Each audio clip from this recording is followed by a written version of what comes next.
Bayangkan sebuah premium yang pernah menguasai 3 benua dan bertahan selama 6 abad, itulah Kekaisaran Turki Utsmani.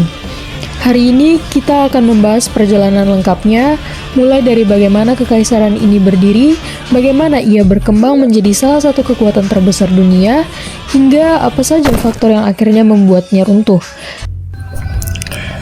Daulah Turki Utsmani berdiri pada tahun 1281 Masehi, diprakarsai oleh Utsman bin Ertugrul, seorang pemimpin suku Kayik, bagian dari rumpun bangsa Turki Oghuz. Asal-usul munculnya dinasti ini berawal dari perjalanan panjang kakeknya, Sulaiman Syah, yang bersama sekitar 1000 pengikutnya meninggalkan wilayah Turkestan menuju Anatolia untuk mencari daerah baru.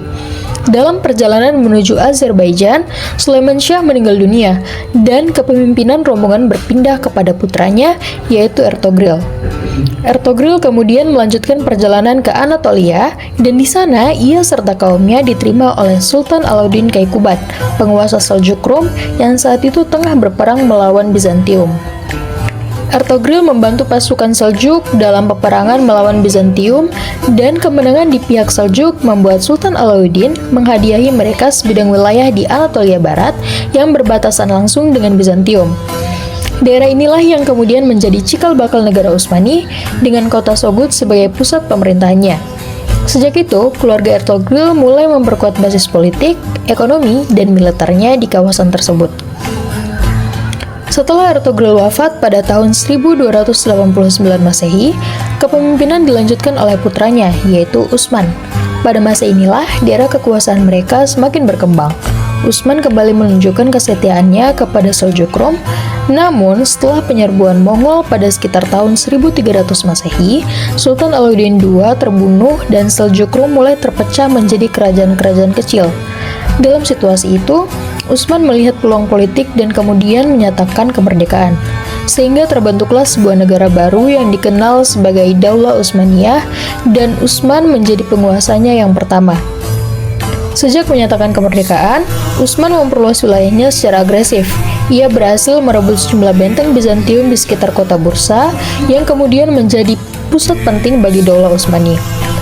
Ekspansi yang semakin meluas membuat kekuasaan kecil di Anatolia ini berubah menjadi dinasti kuat yang kelak menguasai 3 benua.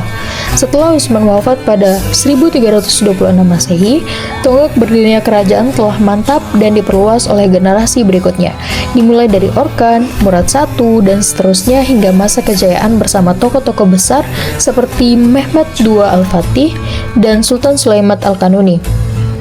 Dengan demikian, berdirinya Daulah Turki Utsmani tidaklah terjadi secara tiba-tiba, melainkan melalui proses panjang, perpindahan suku, penerimaan politik oleh Seljuk, kontribusi militer, pemberian wilayah, perpecahan kekuasaan Seljuk, hingga deklarasi kemerdekaan oleh Utsman. Faktor-faktor tersebut terjalin menjadi fondasi yang kuat bagi kerajaan yang kelak menjadi salah satu kekuatan besar dalam sejarah Islam maupun dunia. Kekaisaran Utsmaniyah. Memasuki abad ke-15, Kekaisaran Utsmani tampil sebagai kekuatan besar dengan sistem militer yang sangat kuat. Salah satu pilar utamanya adalah pasukan Janissary, prajurit elit yang direkrut sejak kecil, dididik secara disiplin, dan memiliki loyalitas penuh kepada sultan. Kekuatan inilah yang membuat Utsmani disegani oleh banyak kerajaan di sekitarnya. Awal masa kejayaan Utsmani ditandai oleh peristiwa besar pada tahun 1453, ketika Sultan Mehmed II berhasil menaklukkan Konstantinopel, pusat Bizantium yang kokoh selama ribuan tahun. Penaklukan ini bukan hanya kemenangan militer, tetapi juga membuka pintu bagi Utsmani untuk menjadi kekuatan politik dan ekonomi yang dominan. Sejak saat itu, Konstantinopel yang kemudian dikenal sebagai Istanbul menjadi pusat pemerintahan dan peradaban baru.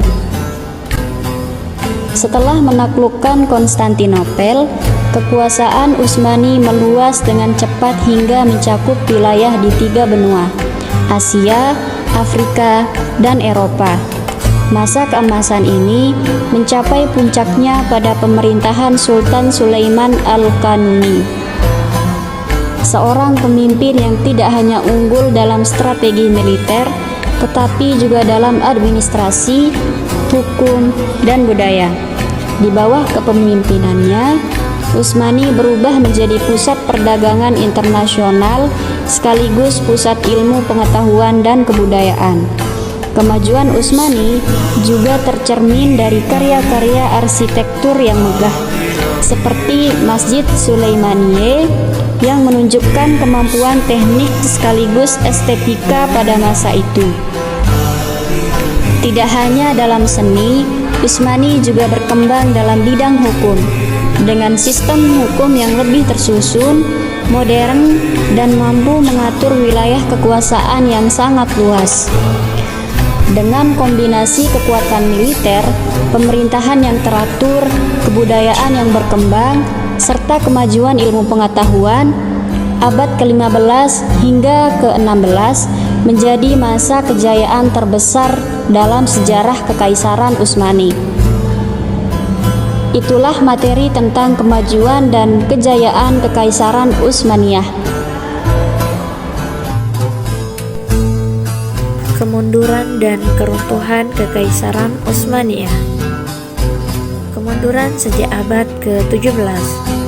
Setelah abad ke-17, Kekaisaran Utsmaniyah mulai mengalami kemunduran. Korupsi dalam tubuh militer, khususnya pada Janisari, melemahkan kemampuan pertahanan kekaisaran.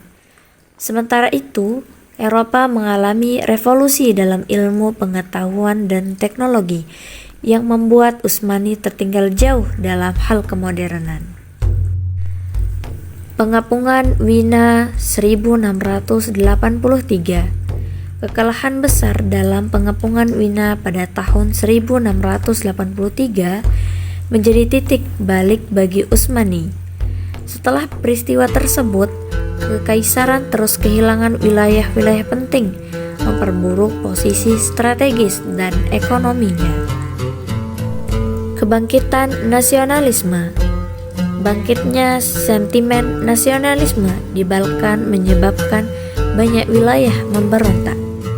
Negara-negara besar Eropa seperti Rusia dan Inggris juga mengambil kesempatan untuk mengeksploitasi situasi ini dengan menekan Utsmani dari luar.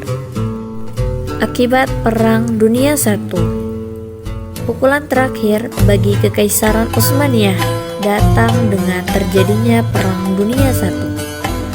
Utsmani berada di pihak yang kalah dan akibatnya seluruh struktur kekaisaran runtuh, memaksa perubahan besar dalam peta politik wilayah tersebut. Akhir kekaisaran. Pada tahun 1922, sistem kesultanan resmi dihapus, menandai akhir dari Kekaisaran Utsmaniyah yang telah berdiri lebih dari 6 abad. Ini menandai awal era baru bagi wilayah yang sebelumnya dikuasai oleh Utsmani, termasuk berdirinya Republik Turki di bawah kepemimpinan Mustafa Kemal Atatürk.